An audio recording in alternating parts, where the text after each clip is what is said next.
Fransiyadagi magistr talabasini bir kuni qanaqa o'tadi? Kelinglar birga ko'ramiz.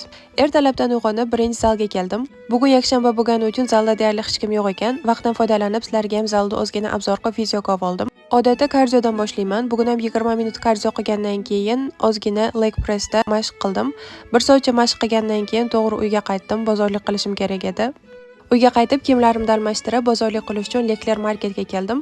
Bu yerda market yopiqligidan umuman xabarim yo'q, xursand kayfiyatda ketyapman. Fransiyada qanaqadir katta milliy bayram bo'lgani uchun marketlar bugun ishlamas ekan. Baxtimga boshqa kichkina marketlar ochiq ekan. Bu fitnes zalimda oldidagi musulmonlar ochgan kichkina market, nomi yo'q, lekin bu yerdagi hamma narsa katta marketlardan arzonroq va halol.